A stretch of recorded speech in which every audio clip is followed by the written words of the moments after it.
பிரியமானவர்களே, எப்படி இருக்கீங்க? நல்லா இருக்கீங்களா? காலை தோறும் ஆண்டவருடைய கிருபை புதிதாக இருக்கிறது.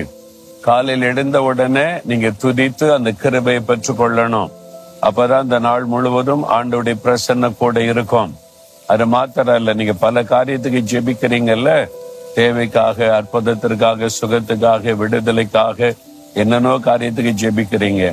நம்ம ஜெபிக்க வேண்டிய முக்கியமான ஒரு காரியம் இருக்குது. அதைத்தான் இன்னைக்கு வேத வசனத்துல உங்களுக்கு நான் சுட்டி காண்பிக்க ஆண்டவர் விரும்புகிறார். 143 சங்கீதம் 10வது வசனம். தாவீது என்ற ஒரு பக்தன் இருந்தார்.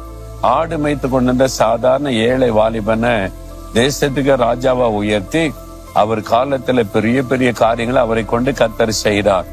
அவருடைய அந்த நட்சத்திரம் தான் இன்றைக்கு இஸ்ரவேல் தேசத்தினுடைய கொடியில ஸ்டார் இருக்குல்ல, அதுக்கு பேரு ஸ்டார் ஆஃப் டேவிட்னு அர்த்தம். அதனால அவர் அந்த இஸ்ரவேல் மக்கள் மறக்கவே மாட்டாங்க. அவரை கொண்டுதான் அந்த ராஜ்யத்தை தேவன் பலப்படுத்தினார். சாதாரண ஒரு மனிதன் அவ்வளவு தூரம் உயர்த்த என்ன காரணம் நினைக்கிறீங்க? ஆண்டவருக்கு பிரியமானதை செய்தார். ஆண்டவர் அவருக்கு சாட்சி கொடுக்கிறார். தாவீதை என் இருதயத்திற்கு ஏற்றவனாய் கண்டேன், எனக்கு சித்தமானதெல்லாம் அவன் செய்வான் என்று. அதற்கு என்ன ரகசியம் தெரியுமா? அவர் அழகா ஜெபம் செய்கிறார். ஆண்டவரே, உமக்கு பிரியமானதை செய்ய எனக்கு போதியும். ஜெபத்துல பாத்தீங்களா, ஆண்டவரை பார்த்து தாவீது சொல்றார், ஆண்டவரே உமக்கு பிரியமானதை செய்ய எனக்கு போதியும். எனக்கு பிரியமானதை செய்யக்கூடாது, மனிதர்களுக்கு பிரியமானதை செய்யக்கூடாது, உமக்கு பிரியமானதை நான் செய்யணும், அதுக்கு என்னை போதியும் வழி நடத்தோன்னு ஜெபிக்கிறார். இது எனக்கு ரொம்ப பிடித்தமான ஒரு ஜெபமா அடிக்கடி இந்த ஜெபத்தை செய்வேன். முக்கியமா ஒவ்வொரு புதன்கிழமையும் நான் உபவாசம் பண்ணி எனக்காக ஜெபிப்பது உண்டு. தேசத்துக்காக ஜெபிக்கிறது, மற்றவங்களுக்காக ஜெபிக்கிறது ரெண்டாவது. முதல்ல எனக்காக நான் ஜெபிக்கணும் இல்ல, அதனால ஒவ்வொரு புதன்கிழமை உபவாசம் பண்ணி சில மணி நேரம் ஆண்டோடைய பாத்துல உட்கார்ந்து ஜெபிப்பேன். அந்த என் குடும்பத்துக்காக, எல்லாருக்காக, என் மனைவி, என்னுடைய மகள், மருமகன், பேர குழந்தை எல்லாருக்காக ஜெபம் செய்வேன். இயேசுடிக்கிற குடும்பம் அதுல உள்ளவங்க, ட்ரஸ்டீஸ், லீடர்ஸ் எல்லாருக்காக.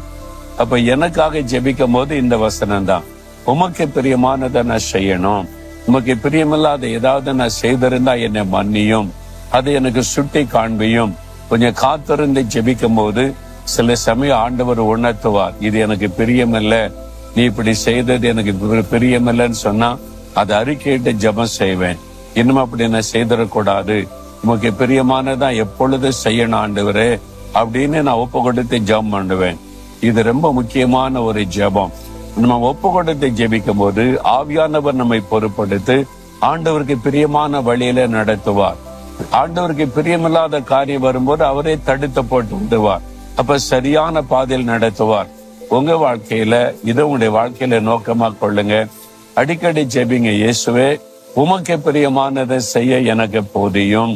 நான் ஜெபிக்கிறது மாத்திரம் இல்ல, வேதத்துல இது தேவனுக்கு பிரியம்னு நிறைய காரியம் இருக்குது. அந்த வசனத்தெல்லாம் தியானித்து அதுக்கு என்ன ஒப்பு கொடுத்து ஜெபம் பண்ணுவேன்.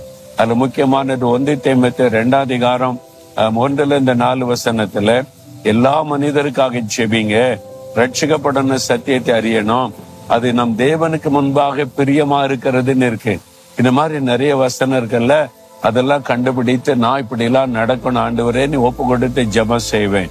அதனால்தான் ஒரு அழகாய் நடத்துகிறார். அதனால இன்னைக்கு சொல்றீங்களா, இருதயத்துல கை வைத்தாள், இயேசுவே உமக்கு பிரியமானதை செய்ய எனக்கு போதியும், உமக்கு பிரியமானபடி வாழணும், உமக்கு பிரியமானதை செய்யணும், உமக்கு பிரியமானபடி பேசணும், உமக்கு பிரியமில்லாத எதுவும் எனக்கு வேண்டாம், என்னை நீங்க காத்து நடத்துங்க. இயேசுவின் நாமத்தில் ஆமேன், ஆமேன்.